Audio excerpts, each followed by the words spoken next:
Hello, everyone, and welcome to MadLit Musings. We are kicking off the new year with a good friend and a fellow author from the Baker Publishing family house. She's from Revell. I have Erin Bartels with us. Hi, Jaime. Hey, how's it going? It's going very well. Good. Is it as cold in Michigan as it is in Wisconsin? No, I wish it was. It's like 50 degrees today, and it's just gray and disgusting. Yeah. I would much rather have snow. I know, I would too. In fact, we had a lot of snow and it was great, and then it just all melted. Yep. Same. But today it's like in the low 40s, so it is colder here. But, yeah. Yeah, I'd like it to snow again. January without snow is very weird. I don't like it. No, I'm a snowbird. I've wanted to go snowshoeing and it's not happened yet. So we'll see what happens. But cool. Well, you have a new book that's coming out on the 17th. So we're like right on the cusp of its release. Super exciting. Tell us a little bit about it. Yes, it's called Everything is Just Beginning. If you're watching this on YouTube, you can see it over my shoulder. And it's a story of two musicians. It's told from one point of view, though. So it's told from the point of view of a guy named Michael, who was kicked out of his band and out of his apartment, which he shared with his band, and is living with his uncle, who doesn't like him. And he doesn't really care for his uncle either. And he steals an invitation, I guess is the case. He really takes an invitation that's meant for his uncle because they share the same name. And he uses this invitation to a New Year's Eve party that is the last night of 1989. And it's at a producer's house. And he thinks, okay, if I can get to know this guy, maybe I can get in good with the band again and get my, rock star dreams off and running. But what he doesn't realize is that the producer, while he's a great person and he will become an important person in his life, the really important person is someone he doesn't even know lives in the house. And so he's going to meet someone there who's going to change his life. And it's all about music and friendship and the family you choose when you can't choose your own situation, and all sorts of things like that. Yeah, well, it sounds super exciting. And it's not often that you get the topic of a musician in a book. Yeah, it's not terrible. I think a lot of times it's books that are sort of delving into sort of a sex, drugs, and rock and roll world. And so a lot of those in Christian fiction, I don't think. So yeah, maybe they're a little more rare in our world. Probably. That's funny. I love that concept though, when you mentioned finding family, when you can't always choose what your own situation is. So tell me a little bit about that. How does that work into the book and life in general? Yeah. Well, so Michael's father and his uncle are twins. And of course, he's named after his uncle, not his father. And so there's a story there. Okay. And really, his father's never really been around. And he had just kind of a difficult upbringing with a single mom in the 80s. And as I said, his uncle doesn't really care for him. He thinks he's bad luck. And he lives in, kind of a trailer situation where it wasn't even supposed to be a house. It was like the break trailer that they were using for a construction job. And his uncle has lived kind of a hard life, but he has this connection to this family, this musical family, where the man of the house, Dusty, was a guitarist turned producer. His wife, Deb, was sort of a singer-songwriter in the 60s and put out some popular albums and then just stopped recording. And then they have a daughter, and that's the secondary character. But the idea that you can't choose what situation you're born into.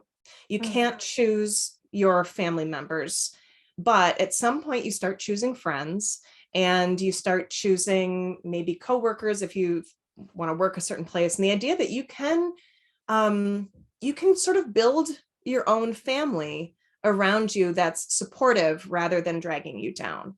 And so that's kind of what Michael will end up having to do. Okay. So he kind of like builds his own family community around himself. Right. Right. Yeah.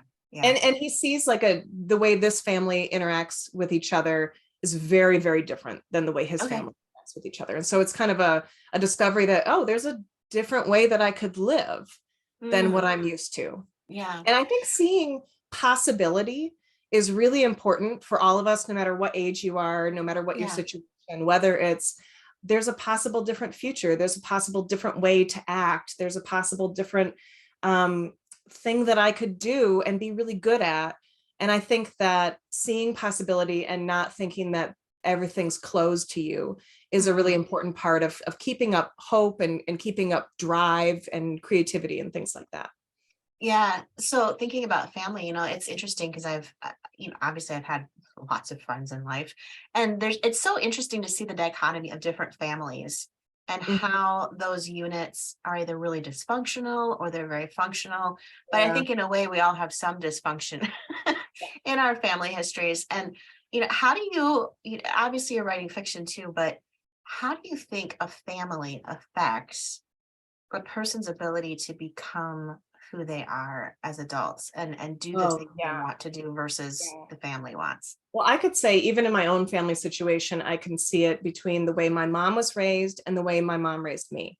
Hmm. And actually, both my parents, I mean, they're still together. I wasn't a single mom family. But my mom growing up was the child of two people who didn't seem to really care for each other. Her Hmm. father was abusive. He was bipolar and unmedicated. He was usually drunk. He was often sleeping around.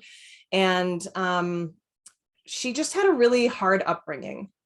And she made a choice at some point, and it was a better way of being was modeled for her by her mother-in-law. Okay. Um, and that was really important to her. And she always felt very close to her mother-in-law, my grandmother on my dad's side. And the way she raised me and my sister was so much different Hmm. than the way she was raised. I never thought there was anything I couldn't do, Oh, ever. wow. And that is one of the greatest gifts that she has given me, and my dad too. They were both always supportive of everything I ever wanted to do, even though, like, all of my interests as a kid, there's no career in there that would ever make any amount of money. I was just like, I was interested in English and I was interested in art and music and theater and things like that. And it's Yeah. just like, this isn't going to pay the bills, or if it does, it's just going to barely pay the Barely bills. pay the bills. And a lot of parents would dissuade their kids from going into the arts or Mhm. whatever. Maybe they want you to be what they were, or they want you to make sure you aren't what they were. But they were always very supportive. And I think that the characters of Dusty and Deb, these two people who Michael learns to love and to choose Okay. as part of his family, are very aren't my parents. They're not based on my parents, but there are Sure. shadows of my parents in them. That makes sense. That makes a lot of sense. Yeah, I think it's really interesting to have people who stifle creativity as irrational or not applicable to life Yeah. Oh, and what's versus terrible is, like, encouraging it. you hear people with their stories all the time about teachers who dissuaded them from doing Yeah. something. I'm like, what kind of a teacher was this that just told you couldn't do this? And a lot of it has to do with that person's background and what Yeah. they felt was open to them. Yeah. And it's not really about you, it's about them. It's so true though. I mean, my parents um were very similar to yours in that I always felt like I could pretty much do everything I wanted to do, except after I watched Top Gun and said I wanted to, join the Navy and become a pilot. My dad was a little bit like, okay, let's have a real conversation now about reality. But aside from Top Gun, they were really encouraging, and I loved that about them. And then when I hit my high school, early college years, was thinking, okay, they're biased. Like, I obviously not a good writer. It's just mom and dad saying. But it's funny how, in spite of bias, I still felt like I could conquer the world creatively. Yeah. Yeah, And that's so huge. and if there's something you don't know how to do, then you learn how to do it. Right. And just knowing that you're capable of learning is a huge, huge thing, I Yeah. think. Yeah. So why do you think creativity is important when it comes to, like our spiritual walk and our faith walk? Is there a place for that creative personality within a faith that is so often based on truth, theology, doctrine, and some of the more black and white elements that people like to try and make it into? Yeah, I think a lot of the issue where you have a feeling that these things are at odds is because of the way Western civilization has experienced faith.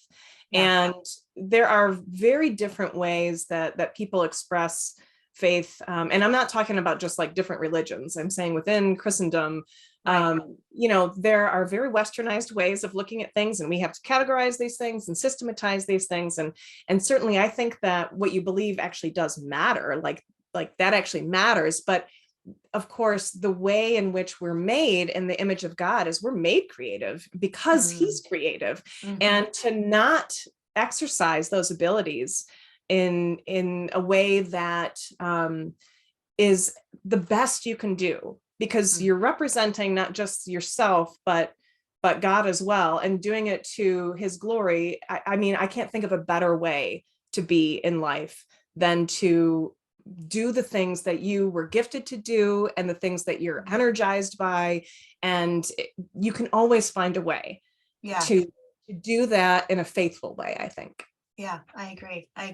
It's funny because I don't know if you were of the generation and or the churchy background where, rock and roll music was, went through its period of how can we incorporate that into Christianity. My husband was, but I was not. I grew up, in fact, one of the reasons I wrote about music is because of my upbringing. Awesome. My dad is an audiophile, which means that he spends a lot of money and time on stereo systems. And we weren't concert people, because concerts are dumb because you pay for a seat and then everybody stands. And I don't know why I'm paying for the seat. Right. But he made listening to music an art in our house. And listening to it loud. And it wasn't like we have to listen to Christian music. It was listening to everything. And I didn't even know that like the evangelical subculture had its like own thing until I started dating my husband. And then I was like, wait, what? There's a Christian version of everything. Why not just do everything well? And so I love that. It's very strange to me. And so I've always had very wide taste in music.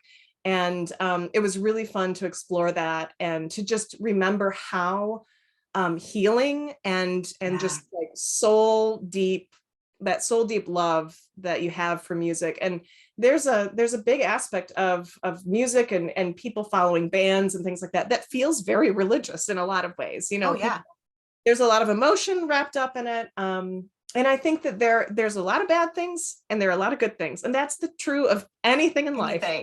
Anything in life into something bad, and you can turn anything into something good. Yes. And it's funny because I brought that up because I went through a stretch where there was a few people in my life, and it wasn't even my parents, but they were very adamant that there was this specific sort of music that you can listen to, and outside of that you couldn't. And what bothered me so much, to the point like I literally got angry, was how can a creative God who creates all this amazing creation that is not fit into a specific mold suddenly have all these, very specific ways that he's going to confine a musical creativity. Right. Yeah. And there are definitely, there are some albums that like I wouldn't have in my house because of the album art. Like the 80s were pretty right. Album 80s was raw for some of that. And I will say that I remember my dad went on a business trip. He worked for a store. And so a lot of times he got like a lot of stuff when he went on these trips. Sure. And he got like the cassette of Def Leppard's Hysteria and brought it home. And I was like, oh, I want this, because I had heard one song. And it wasn't even that I had heard the song and liked it. It was that I liked the video. Okay. Because I was an animal lover, and they had a video for the song Animal that was just a bunch of zoo animals. And I was like, oh yeah, I really like this band. And he's like, well, why don't you play me the song that you like? And of course with tapes, unless you had the high end, and we did have some high end equipment, but I don't think this existed yet. The technology where it would stop between songs. Oh, right. You had to find it. And so I kept trying to find it. And because all the songs sounded the same. And I'm like, I don't know where it is. And he's like looking at the lyrics. He's like, yeah, I don't think you're going to have this, because of course, I think I was like 6. And I was just like, yeah, I love this band. But what's so funny about that is I really do love that album. That is so hilarious. I love it. Oh, I love that. I love that background. And I love I just love creativity, and I love that your book that you're writing explores creativity and how God makes us all unique. And there's so many boxes that, today's culture, especially Western culture, is just really trying to squeeze people into this, that, and the other. And, Oh, yeah. Within biblical principles and such, I just think creativity is such an awesome thing to explore. So it's so cool that you're doing that in fiction. Yeah. And what's so strange about our time, I think, is that, everything's available to you and people are sort of crossing genres all the time. But at the same time, if you're creating something, you're definitely told you need to be able to market this. And so you need to know what genre it is. You need to know how, and that's one of the things that these two musicians kind of disagree about in this book is one of them wants to fit into a particular mold because that's how you get success. And the other one's saying, but is that really what you want? Like, is that how you want to spend your life? Do you really enjoy this? Or is there a way that you can be more playful with your creativity? And as somebody who's written, this is my 5th book and I'm writing a 6th now, I felt that pressure to fit into a genre that you can market. And my books have been labeled a lot of different things depending on the outlet. It's women's fiction, it's Christian fiction. I've heard something called romance and I'm like, I don't write romance. Something called a thriller. I'm like, I don't think I wrote a thriller. Like people don't know what to do with it. And I don't even know how to describe it when people ask. So to me, writing this book was a way of exploring some of those things, those pressures where like, you want to make something that you love, but you also want other people to experience it. Otherwise, why make it? So it's kind of like those two forces being at odds within, I think, any artist. Yeah, absolutely. I relate to that. And it's cool. I like the fact that you don't really, I don't want to say fit into a genre, but you don't. And I've had a few people ask me like, so what does she write? And I'm like, she writes about life. Yeah, that's true.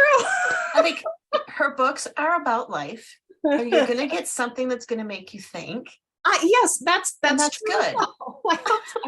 I'm glad that that's something that can be identified. So your new genre is the life genre. There you go. There. Real life. Things to life. But fiction. Real life, but fiction. They're good for book clubs because there's always something you can talk about. Yeah. There's like an issue or, characters that tick you off or whatever. Right. And it's really relevant. It's relevant to the time. I guess. It's relevant to me, which is why I was writing it. Well, and that's when, as a writer, you hope it's relevant to your readers. And usually it is. So. Some of them tell me it is. So that's good. I think you're doing okay. I think you've got a following. Oh man, this is awesome. So the book is called Everything is Just Beginning. And it is, so this podcast is going to air on January 5th. So it's not out yet. So it's available for pre-order. So tell us a little bit about how we can find out more about it, get it, etc. Absolutely. So you can pre-order it from any store that sells books. I encourage people, if they have a local independent bookstore, to just give them a call or a visit and say, I want to pre-order this book, or even after it's out, if it's not there, just ask them. They're happy to order things for you. Yeah, because they want you to shop there. And if you don't have one of those, I always encourage people to buy from one of my local bookstores. And one of the great things about publishing with Revell is that there is an actual retail arm of the publishing company called Baker Bookhouse. And if you order from Baker, you get 40% off and free shipping. So it's like, a lot of people order from Amazon because they get, it's the best deal. Not necessarily. You can get just as good of a deal or better from Baker. So that's a great way to go. But really any online source you'd be able to order it as well.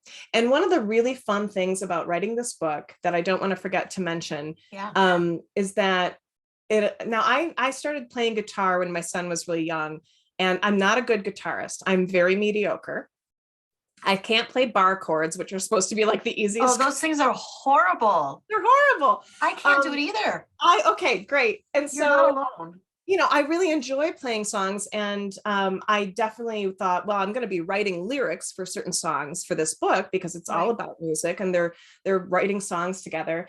And I was asking my husband, who's played guitar since he was like 14, could you help me write some actual songs? And he was like, I think you could do it. And I'm like, yeah, but I don't know anything about that. He's like, I think you can do it. And so one of the fun things I got to do was explore songwriting. And so I actually did write the whole song for, I don't know, maybe half a dozen songs that are in this book.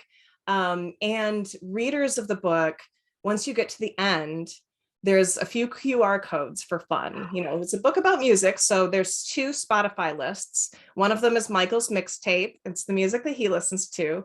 There's some stuff from Hysteria on there. Because Oh, I at the end of the 80s. So it's all great, epic. And then there's the listening room, because in the house of this producer and his family, there's a listening room, because listening to music is very important to me. And they listen to a lot of awesome music. So I have the Spotify list for the listening room. And the third thing is there's a secret webpage. And there are actual recordings. I had a friend of mine who's a real musician do some recordings. So his voice is Michael's voice. And then he did the guitar work for a couple of the songs. And then I sing one of the songs as Natalie, this other character. So we have those recordings that are really well done. And then there are also videos of me covering their songs. So it's like me playing badly, covering their songs. But I want people to like, I love it. It's a secret webpage. You have to have a password, and you can only figure out the password if you read the book. Oh my gosh. And This just got really interactive. I really, really hope that people send in their own renditions of the songs, because I also put the lyrics and the chords on there so they could actually learn the melody. Up. That is so cool. We may have just frozen. I can edit this. It's frozen. Yeah, it froze. Okay, there we go. But anyway, we can edit that. So Yeah.